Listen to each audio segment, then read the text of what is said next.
Hello, pen people. I'm talking today about pen repair again. This time we're going to be talking about replacing a sack and a lever filler. I didn't really want to do a repair video on replacing the sack on a pen, just because it's so simple and it's been done so often, but this pen kind of warrants some conversation, so I thought I'd go ahead and do it anyway.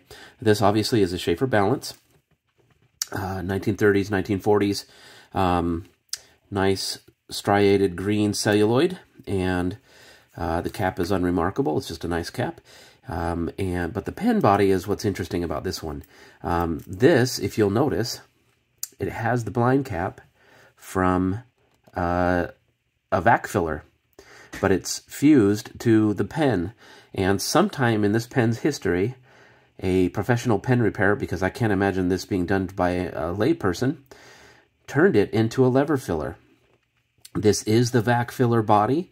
It has, you know, all the parts for a vac filler, but what they did is they cut the notch here, and then they cut this notch here. So I mean, they cut this opening for the lever, and then they cut this notch here for so you can pick it with your finger. And then inside they would have had to have cut a groove for the retaining ring that holds the lever in place. When we got the pen, and this is my daughter's pen. This was a gift to her from the great leader of our local pen club here at the Pelican Roundup. Hub. Anyway, so this is it's just an odd pen. It took me a little while to warm up the barrel and the section to get it to unscrew, as is always the case. This one had some particularly bad buildup of some very dry and crumbly sealant on the threads here, and I had to clean those threads out. The way I do that is I use a sharp object. In this case, it's an X-Acto knife, and I don't use the front of the blade, so I'm not cutting. I use the back of the blade, and I scrape out the threads to get the crud out of those threads. Or you can use a straight pin or something like that, which is sometimes I do that. I have these straight pins, and sometimes I use them to pick the junk out of threads too. You know, you just be careful and you go slow and you won't cause any damage. The problem that this one had was that the J-bar on the inside, so somebody, like I say, in the past had put a J-bar in this and to make it a true lever filler, and it was very rusty, as you can see here, and the end of it rusted apart and broke. And so when we opened up the pen, it was very rusty inside. I had to clean a lot of rust residue in there. You can't see it here very easily. Let me see if I can use a flashlight. But there's a lot of rusty residue and staining on the inside of the barrel. It's kind of that orangey yellow color. That's staining from the rust. There's usually not as much of a problem with ambering on the celluloid on these Sheaffer pens. I think that they did a better job of curing their celluloid than just about anybody else. Anyway, so this one's got some staining from the rust on the inside, but, being able to see what's going on inside the barrel on this one isn't going to be as important as it would have been with a vac, because, all you're going to see inside of this one is going to be the J-bar and the sack. Okay, so I ordered a J-bar from Anderson Pens, and I kind of guessed. I didn't know what size it would need to be, so I guessed it was a 48. The problem is I don't know where on the lever that they measure it from, and I guess I could have done the smart thing and just called them up and asked them, where do you measure 48 from? So let's find out right now. So when you order a J-bar, they are saying it's 48, I believe 48 millimeters long. Slip this ruler around, and laying it on here, it looks like total length here. So 48 millimeters is basically from the end, from the U of the bend there to the very end. So the one that we had in it is longer. You can see that. So I might have gotten away with a longer one, but I didn't see one that was the right size. Anyway, the way these go in is you take the barrel here and you line up the back of the J-bar here. Well, let's just talk about the J-bar real fast. These J-bars are thin spring steel, and then they'll usually have a stiff plate on them. And then what happens is when the lever pushes down on it, it flexes out, and then this plate is what presses down on the sack. This one worked in the same manner. The difference is this one is spot welded. The two pieces are spot welded together, and they're quite thin. Whereas this one, the flatter, the thicker section or the stiff section is crimped on instead of welded, and it's rolled around the spring steel part, which I kind of like. Less chance of it pinching or cutting into the sack with that design. Anyway, with the lever lined up here, we'll go ahead and carefully insert the J-bar down in there. And you want it to go below the spot where the threads are, because you don't want it to interfere with the barrel, or sorry, the section, and damage the sack up by the threads. Anyway, this one goes in quite a ways. We've got it down in there, and it's riding up a bit. I don't know if you can see that in there, but it's not laying flush. Let's see what the lever does here. Well, the lever works fine. It's just not rebounding completely. Maybe I pushed it in too far. I'm not sure. Let's see what the sack does when we put it down in there, see if it clears that. Oh, it does. It goes down in there just fine. It's a little tight. Let me see if pulling that back out a little bit will help. And sometimes you can use a pair of hemostats to reach down in here. Usually you can't, because it'll be too far in there. Let's pull it back a little bit. Oh, that felt good. Not really. Hear that crunching sound? It's not my favorite sound in the world.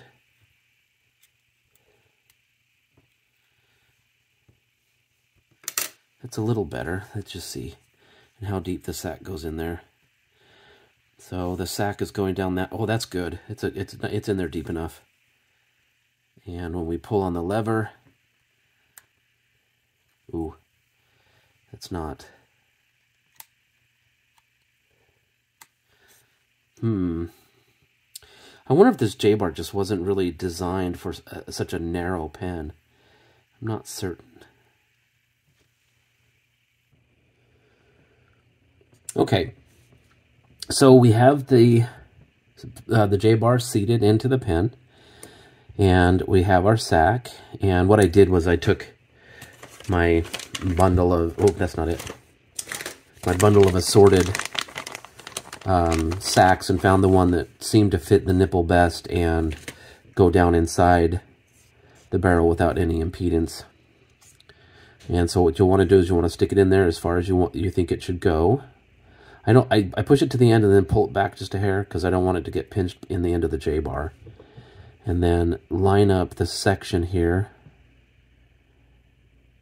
with the sack and then pull it out. And you can see where I need to cut it off at. It's right about there where my thumb is. Okay. And then I tend to use a sharp pair of scissors to do this. You can use a sharp knife as well. The Swiss Army knives with their great little scissors seem to do a great job of just about everything. So we'll just get up in there and cut it off. And it's normal to buy sacks that are way too long. And now it looks super short, right? But once it's glued up, it's going to be down inside the pen fairly well. Anyway, sorry, I seem to go out of frame here a bit. Let's get this broken J-bar out of the way.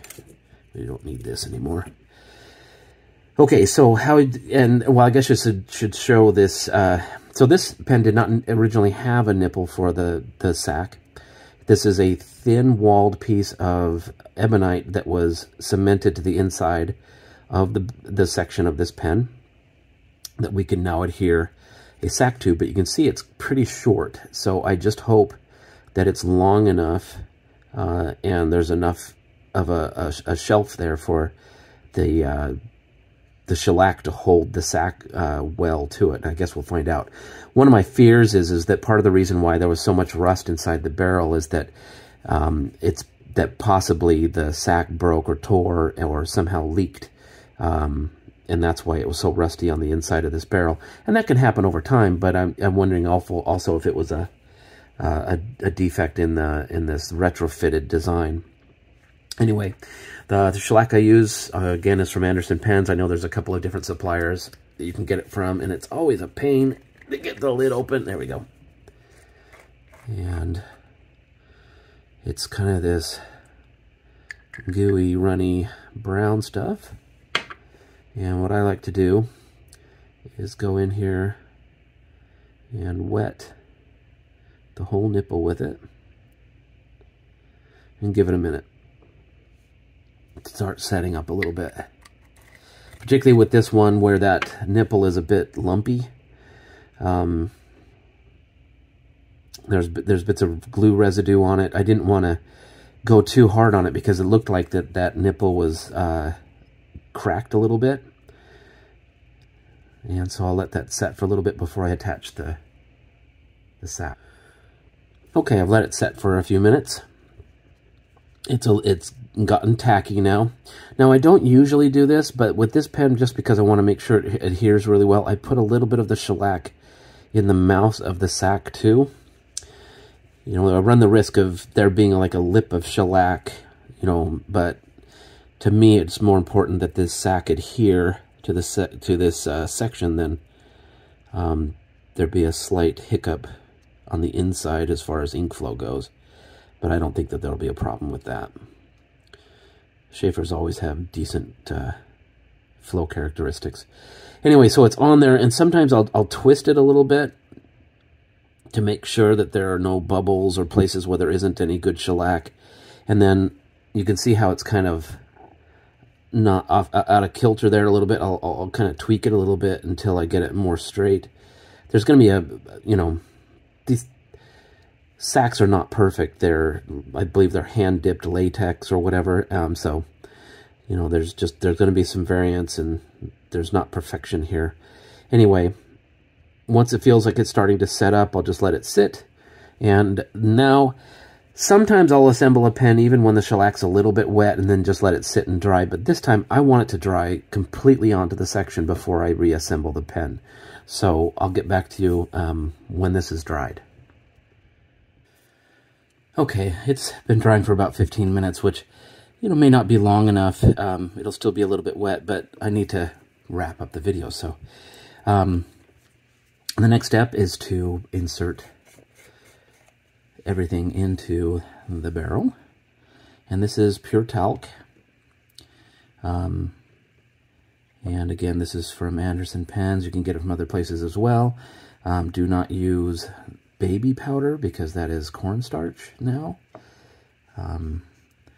You'll want to use talc because it does two things. It keeps the sack from adhering to the inside of the barrel, but it also lubricates it a little bit as it's spinning around in the barrel as you're assembling it. So let's close that up. Okay, so let's put this together. Now, you should probably use thread sealant on these threads here. I don't like to, just because I want to be able to take them apart again. And with this one, where I'm assembling it maybe a little too early, I think a little bit of silicone grease is enough to seal it and hold it tight. Just a touch of silicone grease there. And then we'll insert it into the barrel and hope that the J-bar doesn't twist the sack off. Oh no, it's screwing in just fine. Nice and smooth. All right. So there we are.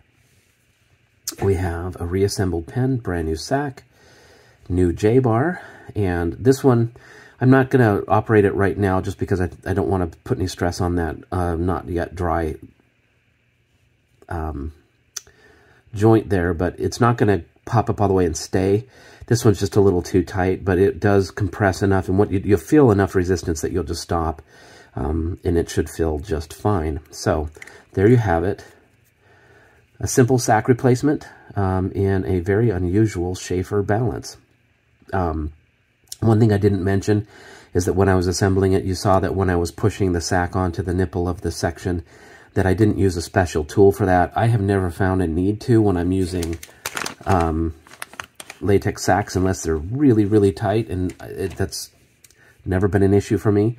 The shellac itself is enough of a lubricant to help it squeeze up onto the sack that onto the nipple, that it's not that big of a deal. So I've never had to use a tool. However, with some of the PVC or the silicone sacks, I've had a harder time. But that's another story. So anyway, if you like the Sheaffer balance pens that are out there, you'll see a bunch of them for sale in the eBay and other places like that. There's a lot of them out there. Sheaffer made a ton of these pens. They are good pens. They're robust and they're strong as long as they're lever fillers. They're easy to repair and get back into service. If you want to get into the vac fillers, then you're talking about a whole nother thing, and it's kind of an expert repair level thing. I did a video on that one. You can search for it in my list of videos. It is a much more difficult repair, and it's not something that you'll typically want to get into on your own unless you're really insane or dedicated. Insane applies to me. Dedicated may apply to you. Anyway, have a good one. Bye.